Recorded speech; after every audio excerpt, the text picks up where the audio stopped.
गाछी नहीं है। हमारा बाद में मोनिका जी बात बतेबो कली ना कि गाछी का होगा, तो हम यहाँ के लोग से पूछ लिए कि गाछी का होगा, और शायद हमरा से पूछ लेना गाछी का होगा। तो हमनी के दयाला जमा 5 साल भेल, सरकार के बनला 5 साल भेल। ये भी आयल है कि 5 साल में प्रदेश सरकार कुछ न कर, तो शायद अपने लोगन के हम जानकारी करावे के चाहिए। ये 5 साल में सबसे बड़ा काम भेल जनकपुर राजधानी देके, न तो जनकपुर राजधानी होए वाला अवस्था न रहे, काहे के विगत के दिन के सभामुख हम ही रही। वो समय के अभी मंच पे सुरीता माननीय जी, रामाशीष जी माननीय जी यही छथिन बाड़न, यही लम, और राम स्वरूप जी भी बाड़न, यहाँ ज्ञानेंद्र भी रहस, धनुषा से 5, 7, 8 माननीय जी लोग रहे। धनुषा और महोत्तरी बाहे एको गो जिला के माननीय लोग ना कहे कि जनकपुर में राजधानी हो, काहे कि माननीय लोग के झगड़ा हमारे ऑफिस में हो जाए तो हम ही लोग के समझाए।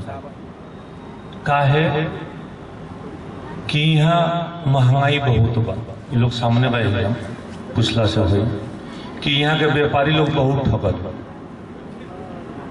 यहाँ घर भाड़ा न मिलल माननीय लोग के रहेला। अगर घर भाड़ा भी मिलल है तो 1 महीने के बाद पहले के भाड़ा बढ़ा जा। लेकिन वो अवस्था में भी प्रदेश सरकार या खास करके हम सब दल के नेता के कन्विंस करके सारा माननीय से एक करके बात करके अब हेल की जैसे भी जनकपुर में राजधानी रखे के बाद ऐसे कि पश्चिम परसा और पूरब सप्तरी के बीच स्थान बा जनकपुर, माँ जानकी के स्थान बा जनकपुर, एगो पहले से भी राजधानी रहल बा जनकपुर।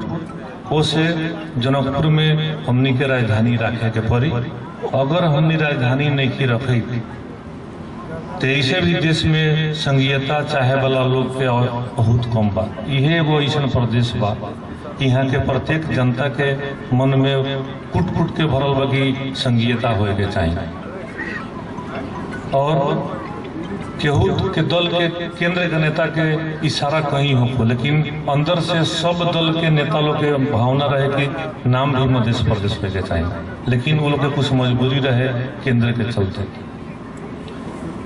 तो वो सब नेता लोग के भी हम बहुत बहुत आज अपने दिल से धन्यवाद भी देवे के चाहम कि जौना हिसाब से हम वो लोग से बात कैली, वो बात राख के मध्य प्रदेश एक पहचान समेत के नाम मध्य प्रदेश भेल, और ई जानकी माता के स्थान जनकपुर में भी राजधानी भेल।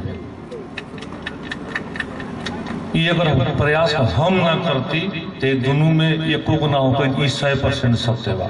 अब माननीय जी लोग भी मालूम बा, ये हमार एकल प्रयास से जनकपुर राजधानी और मध्य प्रदेश भेल बा। दूसर बात,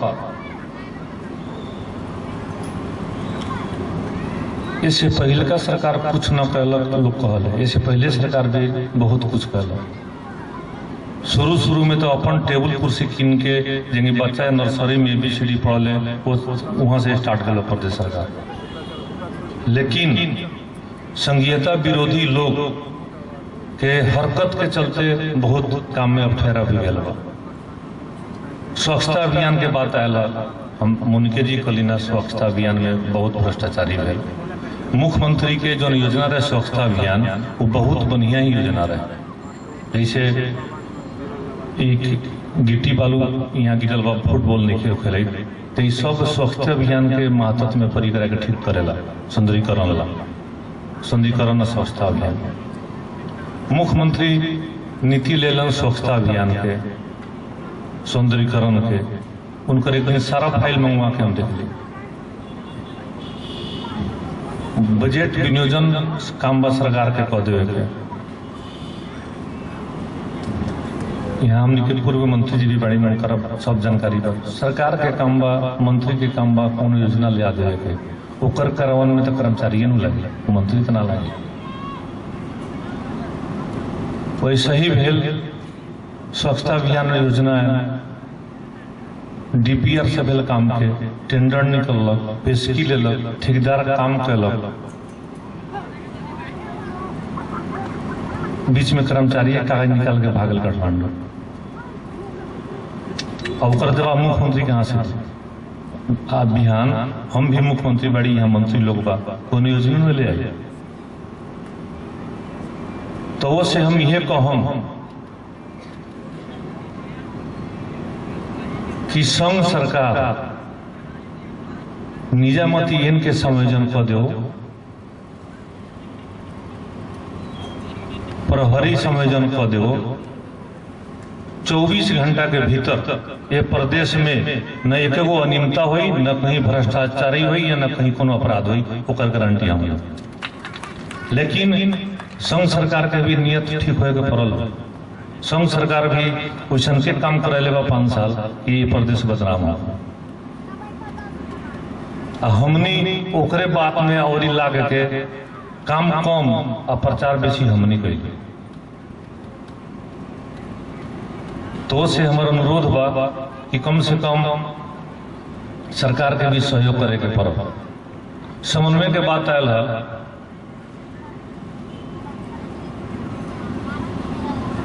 लास्ट हमनी के अवधि बीते लागल, नाम राजधानी कुछ न दे रहे, जबकि राजधानी के विरोध हो गए। लेकिन हमनियों से कम, जबकि हम सदन में प्रस्ताव ले आवे रही राजधानी के, लेकिन केहू उद्योग वाणिज्य संघ हो, चाहे नगर पालिका हो, चाहे जनकपुर के केहू लोग हो, हमनियों से समन्वय तना कहियो कहल कि राजधानी कहे नहीं हो। अंत में जिस दिन अंतिम प्रस्ताव जाए वाला रहे सदन में, तो हमारा याद बा उद्योग वाणिज्य संघ के एगो ग्रुप गेल डेलीगेशन लेके, तो लोग गेटों से भीतर जाए ना देते रही।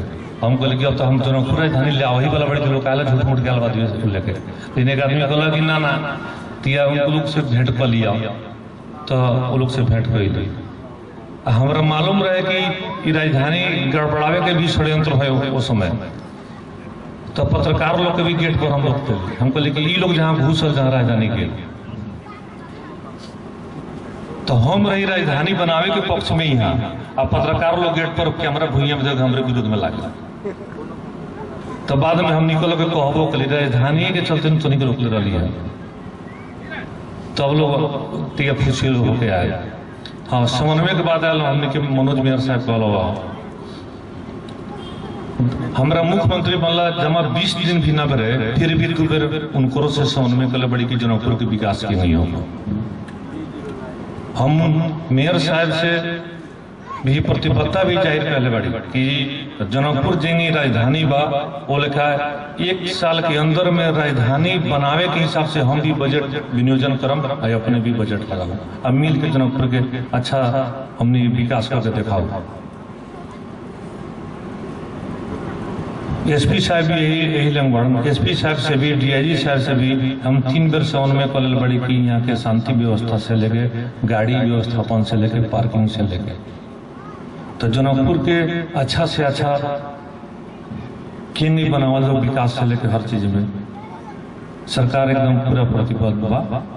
अपने लोगों के विश्वास भी दिवावे के हम सही छी कि जे हिसाब से राजधानी हमने जनकपुर बनले बड़ी, वही हिसाब से हमने यहाँ विकास करके भी देखाएं।